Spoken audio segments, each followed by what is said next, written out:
पहली खबर ग्वालियर से आ रही है, जहां नर्स भर्ती परीक्षा के पेपर लीक कर बदमाशों ने करोड़ों की कमाई कर ली।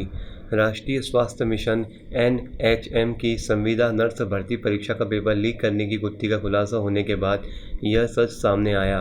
पेपर लीक में परीक्षा आयोजित कराने वाली MEL कंपनी ही दागी निकली। पूरे मामले का 54 दिन बाद खुलासा हो सका।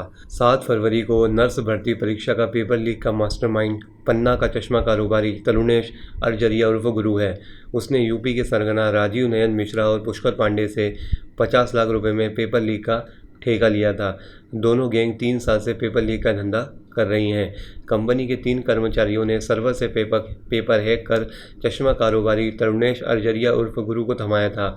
उसके जरिए सरगना राजीव नयन मिश्रा और पुष्कर पांडे गिरोह ने 3 करोड़ रुपए में परीक्षार्थियों से पेपर का सौदा किया था। इस एपिसोड में हम कड़ी कंपनी का पूर्व कर्मचारी दीपक मेवाड़े निवासी भोपाल, चिराग अग्रवाल इंदौर और कंपनी के नोएडा दफ्तर में पदस्थ रविंद्र कुमार निकला। यह तीनों मास्टरमाइंड तरुणेश के गुर्गे हैं। दीपक मेवाड़े कुछ महीने पहले तक कंपनी के मुंबई दफ्तर में पदस्थ रहा, अब कंपनी में ठेके का कर्मचारी है। दीपक, चिराग और रविंद्र ने खुलासा किया कि राजीव नयन ने 4 महीने पहले तरुणेश को पेपर लीक का ठेका दिया था। तरुणेश ने दीपक और चिराग को काम सौंपा। 3 महीने पहले दीपक MEL कंपनी के नोएडा दफ्तर गया, वहां पदस्थ रविंद्र कुमार को प्लानिंग में शामिल किया। इसमें तीनों को 5-5 लाख रुपए मिलना था। SIT प्रभारी ऋषिकेश मीणा ने बताया कि दीपक मेवाड़े की ड्यूटी भोपाल में परीक्षा केंद्र पर थी। उसने सेंटर के कंप्यूटर पर सर्वर से पेपर डाउनलोड किया। पेपर दूसरे फॉर्मेट में था, उसे PDF में बदलने का काम चिराग अग्रवाल ने किया।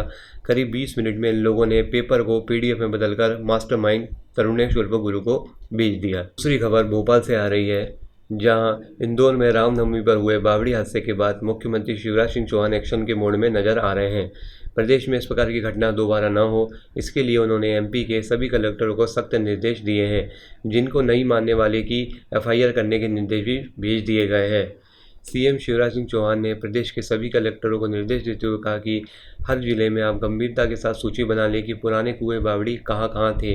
आबादी क्षेत्र की चिंता पहल करें, लेकिन खेतों में कोई पुराने कुआं बावड़ी हो तो उनकी बात अलग है, लेकिन उनमें भी ये चिंता करें कि ऐसा न हो कि कोई गिरे कुएं और बावड़ी और खुले हुए बोर पूरे प्रदेश में, चाहे वो प्राइवेट हो या सरकारी, सभी को एक बार चिन्हित करें। आए दिन हम देखते हैं कि बोर में बच्चे गिर जाते हैं, तो एक बार ये चिन्हित करना बहुत आवश्यक है कि कुएं बावड़ी खुले बोर को खुला नहीं रहने दें। प्राइवेट भी इसी के यहाँ बोर हो तो तत्काल एक्शन लो, सीधे FIR करो। हम किसी बच्चे के गिरने का इंतजार नहीं कर सकते जिसके कारण कोई दुर्घटना की संभावना न बचे। अगर किसी कुएं पर किसी का कब्जा हो, अगर उसमें पानी भर सकता है तो उसकी मुंडेर बने, बाउंड्री बने।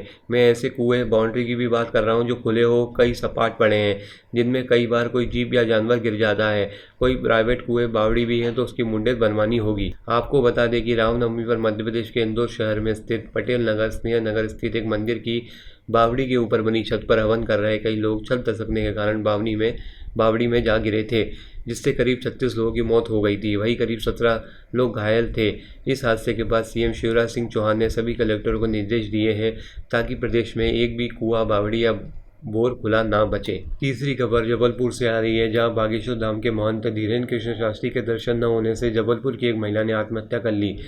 महिला इस बात से दुखी थी कि उसका पति उसे धीरेन्द्र कृष्ण शास्त्री के दरबार में नहीं ले जा पा रहा है। अपने पीछे 2 मासूम को छोड़कर महिला ने मौत को गले लगा लिया। महिला के जाने के बाद उसका परिवार मातम में डूबा हुआ है। यहाँ बता दें कि जबलपुर में 25 से 31 मार्च तक पंडित धीरेन्द्र कृष्ण शास्त्री की कथा आयोजित की गई थी। दरअसल आधारतला थाना क्षेत्र के कंचनपुर निवासी सुनील चौधरी ने बताया कि वह पत्नी, 2 बच्चों और अपनी मां के साथ रहते हैं। बुजुर्ग मां को गंभीर बीमारी है और परिवार की आर्थिक स्थिति भी ठीक नहीं है।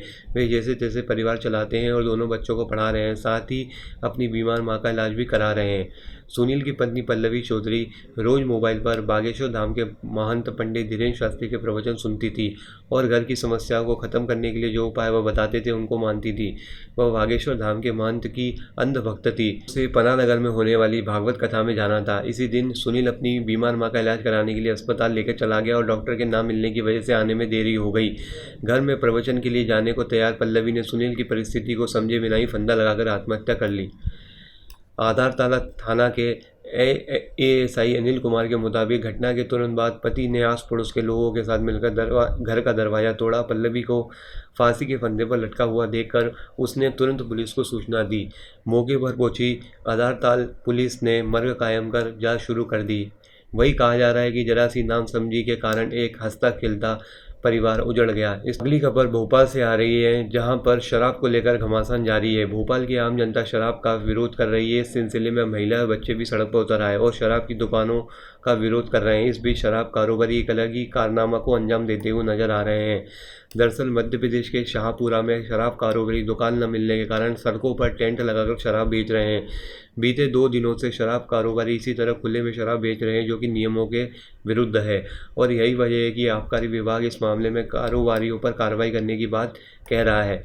शराब दुकान के एक संचालक इम्तियाज खान का कहना है कि शाहपुरा के मनीषा मार्केट की शराब दुकान बिट्टन मार्केट समूह में आती है और 30 करोड़ में दोनों दुकानों का ठेका लिया गया है, लेकिन अब दुकान का मालिक दुकान किराए पर देने से मना कर रहा है। ऐसे में अपनी दुकान कहीं और नहीं ले जाएंगे और यहीं दुकान खोलेंगे। आबकारी के नियंत्रण कक्ष प्रभारी सेजेंद्र मोरी के मुताबिक इस तरह टेंट लगाकर खुले में शराब बेचना गलत है। उन्होंने बताया कि उनकी टीम खुले में शराब बेच रहे लोगों के पास पहुंची और इस हवाले से बात की।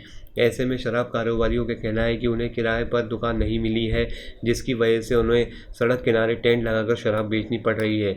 सजेंद्र मोरी ने कहा कि यह नियमानुसार गलत है और हम इस पर कार्रवाई करेंगे। इस मामले में कारोबारियों को जल्द ही नोटिस जारी किया जाएगा। सजेंद्र मोरी के अनुसार अगर कारोबारी तय सीमा से हटकर शराब की दुकान लगाते हैं तो उनके खिलाफ कार्रवाई की जाएगी।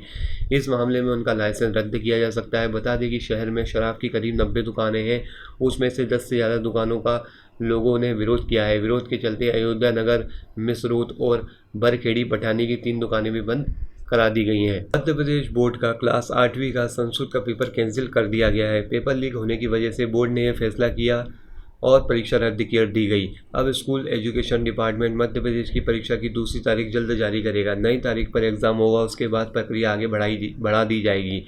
बता दें कि एमपी बोर्ड 8वीं का संस्कृत का पेपर 1 अप्रैल 2023 के दिन आयोजित किया गया था। इस संबंध में बोर्ड ने कल नोटिस जारी करके परीक्षा कैंसिल होने की जानकारी दी। इस बाबत जारी नोटिस में बोर्ड ने कहा है कि परीक्षा की गोपनीयता बाधित हुई है। लोकल मीडिया रिपोर्ट्स के मुताबिक एग्जाम की एक रात पहले संस्कृत का पेपर सोशल मीडिया पर वायरल हो गया था। जब सोशल मीडिया पर पेपर सर्कुलेट हुआ तो इस बारे में शिकायत दर्ज कराई गई।